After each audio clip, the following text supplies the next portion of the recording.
Selamat Hari Minggu Bapak Ibu sekalian yang saya kasihi. Puji Tuhan, hari ini kita ketemu lagi untuk sama-sama menikmati kebaikan Tuhan, menikmati hadirat Tuhan dalam firman-Nya. Hari ini saya memberi tema tentang berjaga-jagalah senantiasa. Seperti yang saya pernah bagikan bulan lalu, bahwa kita adalah manusia roh, di mana terdiri dari roh, jiwa, dan tubuh. Roh yaitu di mana roh Tuhan tinggal di dalam kita. Jiwa yaitu di mana pikiran, perasaan yang ada di dalam pikiran kita. Tubuh adalah mewakili keberadaan kita di dunia dan juga di mana merasakan apa yang kita rasakan dalam tubuh ini. Dengan mengerti arti roh, jiwa, dan tubuh, kita bisa senantiasa berjaga-jaga dalam menghadapi keseharian dalam hidup kita. Apa yang kita jaga? Mari kita menjaga hati kita. Karena dari hati ini banyak sekali terpancar hal-hal, baik yang positif, baik yang negatif. Kita memancarkan refleksi daripada hati kita. Makanya di Amsal 4 ayat 23 dikatakan, jagalah hatimu dengan segala kewaspadaan, karena dari situlah terpancar kehidupan. Kenapa disuruh berjaga-jaga hati? Karena dari hati ini kita bisa merasakan yang tidak enak, kepahitan, kemarahan, iri hati, juga merasakan sukacita, merasakan damai sejahtera. Banyak sekali hal-hal yang terjadi di dunia ini yang mungkin kadang-kadang sekali menekan hati kita. Lihat orang lain kok enak hidupnya, kita nggak enak, mulai hati kita rasa iri. Sehingga apa yang Tuhan ingin kerjakan dalam hidup kita tidak bisa kita rasakan lagi. Kita tidak bisa menikmati kebaikan Tuhan karena hati kita penuh dengan hal-hal yang bukan daripada Tuhan. Iblis selalu ingin menyebarkan hal-hal yang tidak baik supaya kita tidak bisa merasakan damai sejahtera daripada Tuhan. Oleh sebab itu Amsal katakan, jagalah hatimu dengan segala kewaspadaan, benar-benar jaga supaya tidak ada hal-hal yang bisa masuk ke dalam hati kita yang menghancurkan iman kita kepada Tuhan Yesus. Di dalam Mazmur 37 ayat 1 juga dikatakan dari Daud, jangan marah karena orang yang berbuat jahat, dan jangan iri hati kepada orang yang berbuat curang. Jangan marah supaya kita dalam hati kita tidak menaruh dendam. Kalau kita sedang mengalami kemarahan, coba kita masuk ke dalam hadirat Tuhan, tenang. Jangan ngambil keputusan-keputusan yang besar. Kenapa? Karena hal itu kalau kita ngambil keputusan mungkin akan tidak tepat. Banyak hal dalam hati kita sedang marah, sedang bimbang, sedang ragu. Kita terburu-buru mengambil keputusan. Maka akhirnya keputusan itu menjadi keputusan yang sangat tidak bijak. Dan kita harus menanggung segala keputusan salah dalam kehidupan kita. Kita terus harus menjaga hati kita dengan kewaspadaan. Bagaimana menjaga hati kita? Kita harus terus melekat sama Tuhan. Terus mempunyai hubungan yang baik dengan Tuhan. Seperti anak yang terus bergantung kepada orang tuanya. Itulah kita kepada Tuhan. Tuhan senang sekali waktu kita terus mengandalkan Dia dalam segala hal. Kenapa? Itu pertanda adalah kerendahan hati kita dan kita sedang mengagungkan Tuhan dalam hidup kita. Seringkali kita, masa sih Tuhan mau direpotin oleh masalah-masalah yang kecil, yang sedikit, yang simpel. Tidak, Tuhan senang kita terus bergantung Dia dalam hal yang besar maupun hal yang terkecil pun. Maka mulai hari ini, mari kita terus fokuskan supaya kita hatinya melekat sama Tuhan. Jadi apa-apa hati kita terus bertanya-tanya kepada Tuhan dalam hal yang terbesar maupun sampai hal yang terkecil. Mungkin dalam hal mengambil keputusan yang sangat penting dalam keluarga kita, dalam pelayanan, mungkin dalam studi kita, karir kita, ataupun dalam hal yang sangat kecil. Mungkin Tuhan, saya mengalami hal yang gak enak hari ini, mengalami mungkin hal yang tidak baik dengan teman, mungkin mengalami hal yang tidak baik dengan anak, dengan pasangan kita. Kita bisa interaksi dengan Tuhan bagaimana untuk mengatasi hal ini. Karena saya ingin jaga hati saya, supaya hati kita ini jangan tercemar. Supaya kita mengalami menutup hari demi hari itu dengan sukacita daripada Tuhan. Karena kita tahu, waktu kita tidur, kita melepaskan semua yang gak enak, berkat Tuhan turun waktu kita tidur. Di Mazmur 37 ayat 8 juga dikatakan, berhenti marah, dan tinggalkan panas hati, jangan marah. Itu hanya membawa kepada kejahatan. Waktu kita mulai marah, hati kita dendam, kesel, kenapa rasanya nggak fair, dan mulai kita menyimpan semua kesalahan orang dalam hati kita, hati kita menjadi tong sampah. sampah-sampah itu akan membusuk dan suatu hari akan baunya keluar dan akan menimbulkan keputusan yang kejahatan yang kita buat. Mungkin kita mengambil keputusan yang tidak baik dalam kehidupan kita. Hati kita adalah seperti tempat wadah. Kalau ditumpuk sampah terus-menerus dan tidak dibersihkan menjadi bau. Dan apapun yang nanti yang bau itu pasti suatu waktu tercium oleh orang yang di sekitar kita. Orang-orang juga akan merasakan agak enak ya dengar dekat dengan kita. Kenapa? Hatinya penuh dengan sampah, kemarahan. Mari kita hari demi hari buang sampah itu, cabut, buang. Sehingga kita tidak menyimpan sampah-sampah yang suatu hari akan membusuk. Kalau kita tiap hari, tiap malam datang, Tuhan, saya sudah menyelesaikan hari ini. Tapi ada ganjalan-ganjalan Tuhan, cabut semua yang gak enak ini Tuhan. Kesesakan cabut Tuhan. Seperti yang dikatakan di Mazmur 91 ayat 14 ayat 15. Sungguh hatinya melekat kepadaku, maka aku meluputkannya. Aku akan membentenginya sebab ia mengenal namaku. Bila ia berseru kepadaku, aku akan menjawab, akan menyertai dia dalam kesesakan. Aku akan meluputkannya dan memuliakannya. Waktu kita hatinya melekat terus sama Tuhan, Tuhan, aku merasakan hal yang gak enak, yang sesak, yang menekan hari ini. Mungkin dari pagi, siang kita mengalami hal-hal yang tidak menyenangkan. Tuhan bilang, aku akan menjawab engkau waktu engkau berseru dan menyerahkan kepada Tuhan. Dan Tuhan akan menyertai kita dalam kesesakan. Bahkan meluputkan dan memuliakan, sungguh dahsyat. Yang Tuhan minta daripada kita hanya melekat sama dia. Hati kita tertuju hanya kepadanya. Maka Tuhan bilang, jaga hatimu dengan segala kewaspadaan. Supaya kita benar-benar hati kita penuh dengan hati pengucapan syukur kepada Tuhan. Maka firman Tuhan akan bekerja dan janji Tuhan akan bekerja dengan luar biasa dalam hidup kita. Bahkan Tuhan janjikan dia akan meluputkan kita dari segala hal yang tidak baik dan memuliakan kita.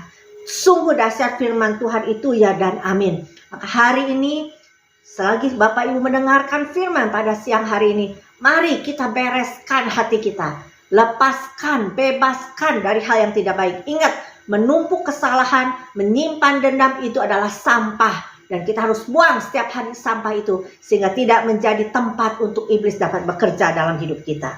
Amin. Dan apalagi yang harus kita jaga. Tadi jaga hati. Sekarang kita menjaga pikiran. Kehidupan hari-hari kita, peperangan kehidupan kita ada dalam pikiran kita. Di 1 Korintus 2 ayat 16 dikatakan, sebab siapakah yang mengetahui pikiran Tuhan sehingga ia dapat menasihati dia. Tetapi kami memiliki pikiran Kristus. Kita nggak tahu pikiran Tuhan, apa yang Tuhan pikirkan, tapi kita punya pikiran Kristus, yaitu pikiran yang dimana memikirkan apa yang baik bagi kita. Pikiran yang Tuhan pikirkan ditaruh dalam pikiran kita. Waktu kita sudah menjaga hati, kita mulai pikiran kita juga kita jaga. Jangan memikirkan hal-hal yang negatif. Jangan memikirkan hal-hal yang bukan dari Tuhan. Pikiran Kristus. Apa yang kita nyatakan. Bagaimana punya pikiran Kristus? Bacalah kita firman Tuhan. Maka kita mulai mengenal Tuhan.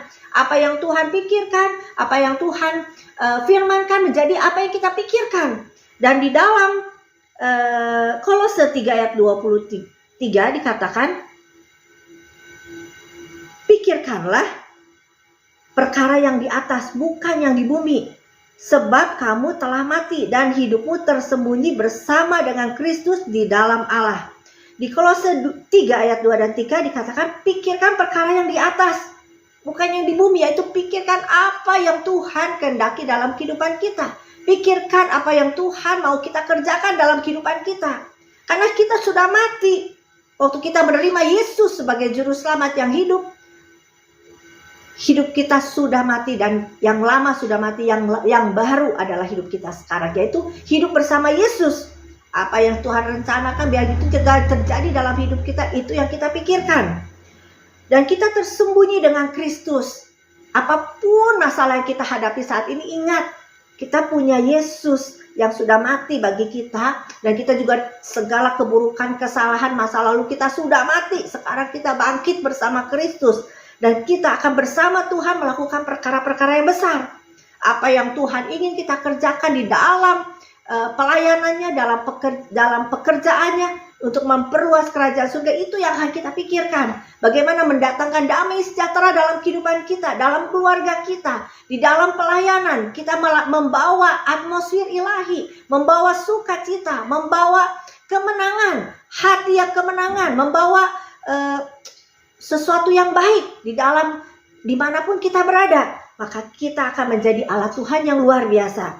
Dan juga di Filipi 4 ayat 8. Jadi akhirnya saudara-saudara, semua yang benar, semua yang mulia, semua yang adil, semua yang suci, semua yang manis, semua yang sedap didengar, semua yang disebut kebajikan dan patut dipuji, pikirkanlah semuanya itu. Jadi semua yang benar, apa yang benar? Yaitu firman Tuhan. Kita sudah ditebus oleh darah Yesus, janji Tuhan, itulah kebenaran kita. Semua yang mulia, yang adil, itu aja yang kita pikirkan.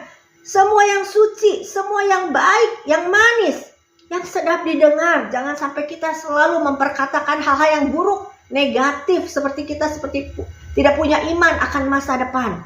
Saat ini banyak sekali berita-berita hal-hal, wah bakal terjadi seperti ini, ekonomi. Tapi mari kita pikirkan bahwa kita sudah ditebus oleh darah Yesus. Pasti hidup kita sudah dijamin oleh Tuhan. Waktu kita mengerti firman Tuhan dan terus memikirkan firman Tuhan, perkara yang di atas, maka yang waktu kita menghadapi situasi kita di bumi juga, kita akan memikirkan apa perkataan Tuhan. Kalau Tuhan katakan hidupmu sudah dijamin, maka kita percaya. Itu yang kita pikirkan, bahwa hari esok sudah dijamin oleh Tuhan Yesus. Hari esok pasti lebih baik daripada hari ini karena ada Yesus bersama dengan kita. Kita akan memperkatakan semua janji Tuhan, memikirkan semua janji Tuhan. Maka Bapak Ibu sekalian, mulai saat ini terus baca firman Tuhan lebih giat lagi. Terus lagi masukkan kepada dalam pikiran kita apa yang menjadi janji-janji Tuhan, supaya kita tidak terombang-ambing oleh situasi keadaan, oleh berita-berita yang kurang baik, sehingga mengintimidasi, sehingga kita malam-malam gak bisa tidur. Aduh, bagaimana ya hari esok, gimana ya nanti, gimana lah tahun depan. Yang belum terjadi sudah menakutkan bagi kita, sehingga kita tidak punya iman bahwa Tuhan Yesus yang kita sembah, Tuhan yang hidup, yang bisa mengatasi segala perkara. Pikiran kita terintimidasi oleh hal-hal yang terjadi di dunia, oleh informasi, oleh berita-berita yang tidak baik. Mulai hari ini stop. Kita mulai masuk ke dalam firman Tuhan, masuk ke dalam hubungan yang intim dengan Tuhan, berdoa, berseru-seru, membaca firman Tuhan siang dan malam, merenungkannya selalu, sehingga pikiran kita tidak terintimidasi oleh situasi. Amin. Yang ketiga, apa yang harus kita jaga dalam kehidupan kita? Tadi yang pertama, jaga hati dengan segala kewaspadaan. Yang kedua, jaga pikiran kita, supaya pikiran kita pikirkan yang di atas, bukan pikiran yang kita sendiri, pikiran di dunia sendiri yang mengintimidasi kita. Yang ketiga adalah jaga apa? Perkataan kita. Hati sudah dijaga, pikiran sudah dijaga. Sekarang yang dikatakan pun harus kita jaga. 2 Korintus 4 ayat 13 dikatakan, namun karena kami memiliki roh iman yang sama seperti ada tertulis, aku percaya, sebab itu aku berkata-kata. Maka kami juga percaya, dan sebab itu kami juga berkata-kata. Waktu kita bilang percaya, roh iman percaya, kami memperkatakan yang percaya itu. Karena kita bilang aku percaya kepada Tuhan Yesus bisa mencukupkan segala sesuatu. Tetapi yang kita katakan gimana ya? Kita mulai takut memperkatakan ketakutan kita. Jadi apa yang menjadi janji Tuhan nggak sinkron. Dipikirkan, udah pikirkan yang baik, hati sudah berfokus sama Tuhan, tapi kita memperkatakan sebaliknya, maka semua janji Tuhan seperti teranulir, tidak bisa terjadi dalam hidup kita. Mulai kita aneh, kenapa ya, tapi hari ini kita stop, mulai perkatakan, tidak ada kenapa, tapi kita katakan, aku percaya Tuhan. Hidupku sudah dijamin oleh Tuhan. Hari esok hari yang penuh harapan.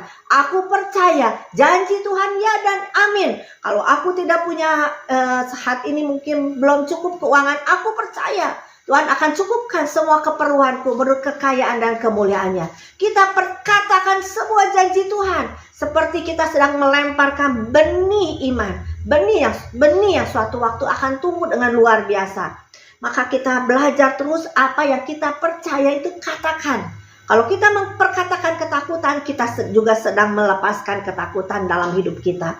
Tidak ada iman di dalam kita. Mari kita Bapak Ibu sekalian pada hari ini mulai perkatakan yang baik. Walaupun mungkin saat ini anak kita belum kelihatan baik, tapi kita mulai perkatakan, anak ini dari Tuhan. Aku berkati anak ini supaya anak ini mempunyai masa depan yang luar biasa. Mungkin mempunyai jodoh yang dari Tuhan, karir yang baik. Walaupun saat ini belum kelihatan, tapi terus kita memperkatakan firman Tuhan. Karena kita percaya itu yang akan terjadi. Apa yang kita ingin kita dapatkan, katakan itu semuanya. Walaupun saat ini mungkin keadaan kurang baik dalam bisnis kita, tapi kita perkataan, aku percaya Tuhan. Bersama Tuhan Yesus pasti kami bisa melewati bisnis ini Tuhan. Kami percaya Tuhan akan pimpin, dicukupkan segala sesuatunya, diberikan hikmat, ide kreatif supaya kami bisa menjalankan bisnis walaupun dalam keadaan apapun, dan diberikan keuntungan yang berlipat ganda. Kita terus perkatakan walau kelihatannya sepertinya dalam situasi tidak enak, tapi kita terus perkatakan firman Tuhan. Itu adalah perkataan iman dan kita akan menikmatinya. Dikatakan di Amsal ayat 20 sampai 21 dikatakan, perut orang dikenyangkan oleh hasil mulutnya, ia dikenyangkan oleh hasil bibirnya. Hidup dan mati dikuasai lidah, siapa suka menggemakannya akan memakan buahnya. Perut kita dikenyangkan oleh hasil mulutnya. Apa yang kita perkatakan itu yang akan kita nikmati. Maka mulai hari ini mulai perkatakan apa yang ingin kita nikmati. Ingin menikmati kebajikan, ingin menikmati kelimpahan, perkatakan itu. Jangan perkatakan apa yang sedang terjadi yang tidak sepakat dan tidak sesuai dengan firman Tuhan. Mulai kita belajar bersepakat dengan firman Tuhan dalam perkataan kita, supaya kita bisa menikmati hasilnya. Karena hidup dan mati kita dikuasai oleh lidah. Siapa suka menggemakannya, ia akan memakan buahnya. Saya ingin memakan buah yang manis, maka perkatakan, gemakan itu siang dan malam. Sehingga orang di sekitar kita merasakan, oh waktu dekat dengan kita, perkataannya membangun. Perkataannya memberikan harapan. Perkataannya memberikan semangat. Bukan perkataan yang negatif, bukan perkataan yang tidak baik, gosip, memburukkan orang, tidak. Tapi kita memperkatakan yang baik, yang sesuai dengan firman Tuhan. Maka orang-orang juga akan menikmati apa yang kita gemakan. Bapak Ibu sekalian, hari-hari ini adalah hari yang jahat. Kita harus terus pegang firman Tuhan senantiasa, supaya api yang di dalam hati kita tidak padam, supaya semangat kita tidak hilang, supaya kita juga punya terus iman bahwa di dalam Tuhan Yesus pasti ada jalan keluar. Oleh sebab itu kita pegang perjanjian Tuhan dengan kita. Di Yesaya 59 ayat 21 dikatakan, adapun aku, inilah perjanjianku dengan mereka. Firman Tuhan, rohku yang menghinggapi engkau dan firmanku yang kutaruh dalam mulutmu tidak akan meninggalkan mulutmu dan mulut keturunanmu dan mulut keturunan mereka dan dari sekarang sampai selama-lamanya. Firman Tuhan, ada perjanjian Tuhan bahwa roh Tuhan yang menghinggapi kita, firman Tuhan yang ditaruh di dalam mulut kita tidak akan meninggalkan kita. Dan tidak akan meninggalkan mulut keturunan kita, anak cucu kita, semuanya akan dijagai luar biasa. Apa yang Tuhan janji bahwa hidup kita waktu menerima Yesus sebagai juru selamat, kita sudah dipindahkan dari kerajaan gelap kepada kerajaan terang. Maka kita sekarang adalah warga negara surga. Sebagai warga negara surga, kita dijamin kehidupan kita oleh Tuhan Yesus sendiri. Tugas kita percaya dan menggemakan, menaruh semua janji Tuhan dalam mulut kita dan kita gemakan dalam keluarga kita. Sehingga anak-anak kita, cucu kita punya iman kepada Tuhan Yesus. Mereka punya fokus kepada Tuhan Yesus, bukan fokus kepada diri sendiri, bukan fokus kepada kepandaian, pengetahuan, tapi kepada Yesus, kepada Tuhan. Dan kita akan menikmati hasilnya. Amin.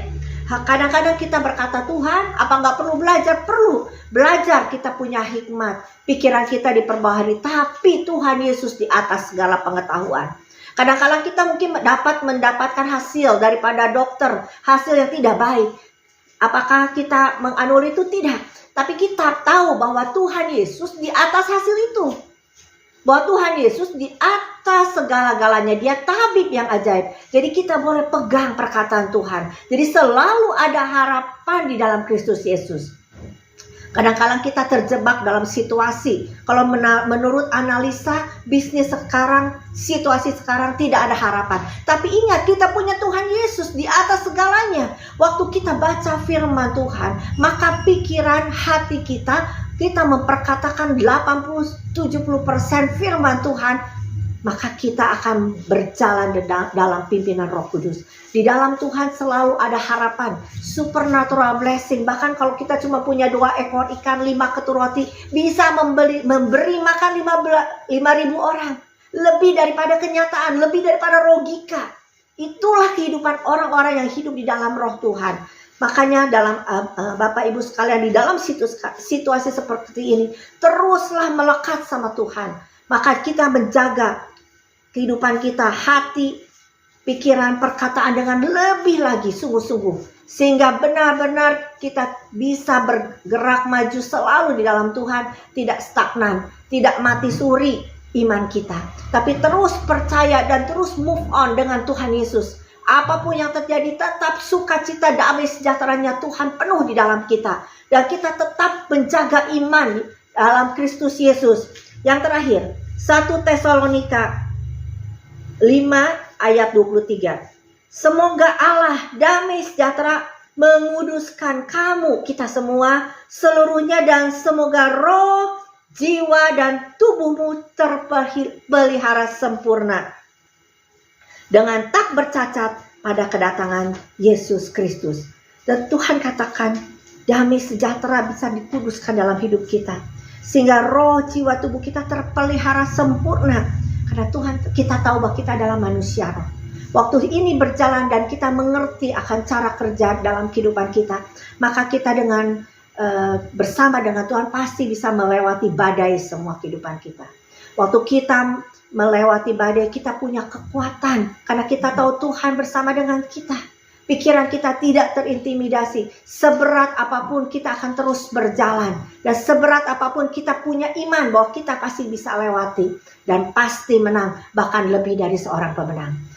Pada hari ini, biarlah firman ini bisa memberikan kekuatan bagi kita. Biar kita semua yang mendengar mendapatkan hikmat daripada Tuhan, diperdalam oleh pimpinan Roh Kudus dalam kehidupan kita, supaya kita benar-benar punya kekuatan praktek dalam kehidupan kita.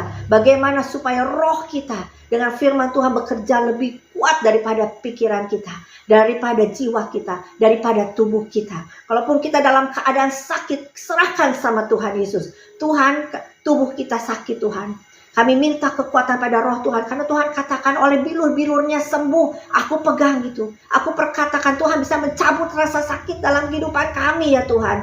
Berikan kekuatan kepada tubuh. Perintahkan tubuh ini tunduk kepada firman Tuhan. Maka firman Tuhan juga akan mengambil alih. Sebesar apa kita punya percaya kepada Tuhan, sebesar itu juga Tuhan bisa bekerja dalam hidup kita. Kalau pikiran kita unlimited kepada Tuhan Yesus, maka secara unlimited Tuhan juga bisa memberikan berkat, memberikan firman-Nya, janjinya jadi dalam hidup kita.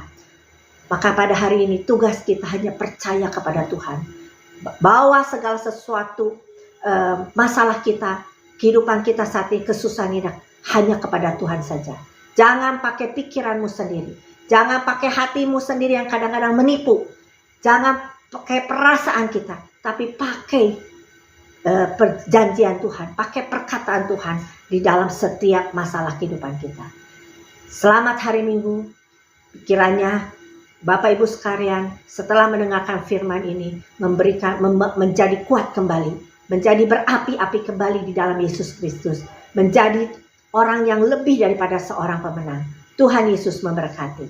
Mari kita berdoa untuk menutup firman Tuhan pada hari ini. Bapa kami yang di surga, terima kasih Tuhan. Kau Tuhan sudah memberikan kami firman-Nya hari ini, supaya kami terus berjaga-jaga senantiasa di dalam menjaga hati kami, di dalam menjaga pikiran kami, dalam menjaga perkataan kami, supaya kami berfokus hanya kepada janji Tuhan, kepada Yesus sendiri, pada kekuatan daripada Tuhan Yesus yang sudah mati di kayu salib. Sehingga hari ini yang mendengar firman ini, yang mendengar dengan letih lesus, dibalikan menjadi punya kekuatan. Selesai ini, Bapak Ibu yang kekurangan mempunyai kelimpahan dari Tuhan. Bapak Ibu yang tadi pagi hari ini mungkin memulai hari dengan intimidasi dengan masalah kehidupan. Mulai saat ini merasa diberikan kekuatan yang baru. Biar firman Tuhan ini berperang untuk setiap kita yang mendengar, sehingga kita tidak sama lagi. Mulai saat ini, apapun yang kita hadapi, kita punya kekuatan yang dari Tuhan. Kita mulai memperkatakan janji Tuhan dalam hidup kita, sehingga kita lebih daripada seorang pemenang. Pasti Tuhan akan memberikan secara supernatural berkat-berkatnya yang berlimpah dalam hidup kita. Terima kasih Tuhan, kami sudah selesai berbicara dan kami kembalikan hormat, puji dan kemuliaan hanya bagi nama Yesus yang kami sembah. Haleluya, amin.